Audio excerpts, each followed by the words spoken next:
So my check engine light came on today in one of my vehicles. Now, for me, if you watch this channel and see what I do, you know I'm no stranger to diagnosis and repairing and figuring things out. Even though I'm not a expertly trained mechanic, you know, if you watch any video, you know I know how to figure things out. That's not the point here. This little rant is mostly because of why this check engine light was on.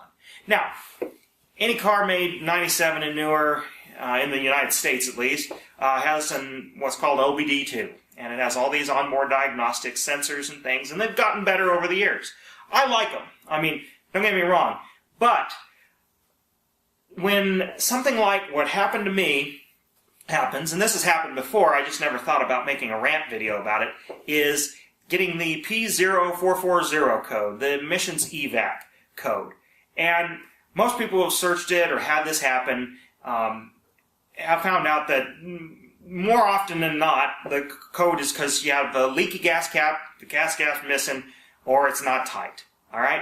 No big deal. Fix it, clear it, be on your way. No big deal. Doesn't harm the car in any way, shape, or form, nor performance, nothing.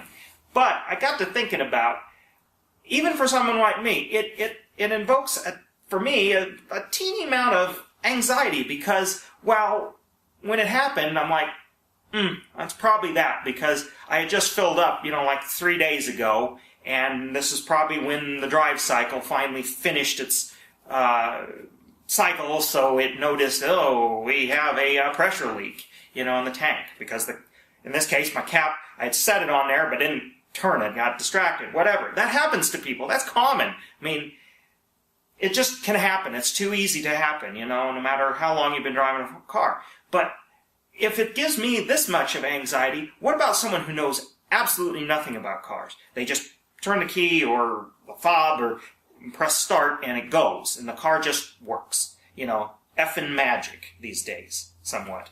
Okay? For most people. And not to knock those people, that's fine. That's how things should be when you buy a $40,000 vehicle.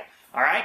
But when that light comes on, oh my God, it's going to be the end of the world. Because that little light can mean everything from this, that's so minor it's annoying, to maybe there's some expensive sensor that costs a lot to replace. I mean, people just, you know, you'd never know, okay?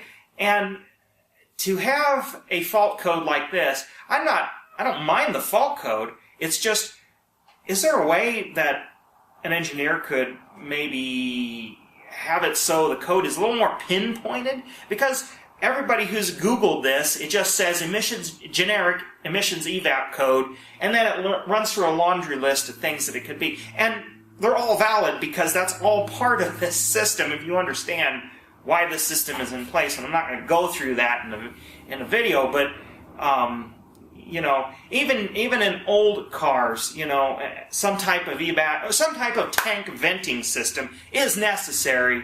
My motorcycles, for example, the clogged vent hole in the filler cap, you know, that rusts over, and that's a problem, okay? It's a problem, like I said, but, you know, most people don't understand, don't even understand, and nor do they need to understand.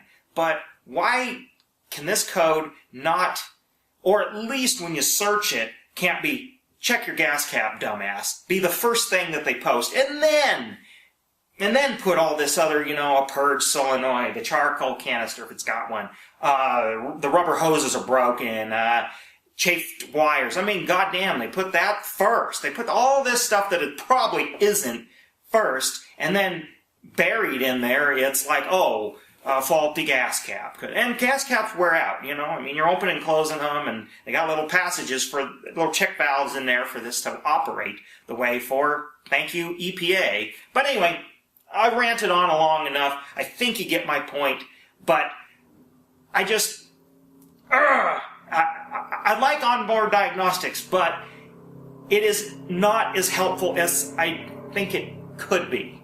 And I understand there probably is some engineering reasons for that, but damn. That's it.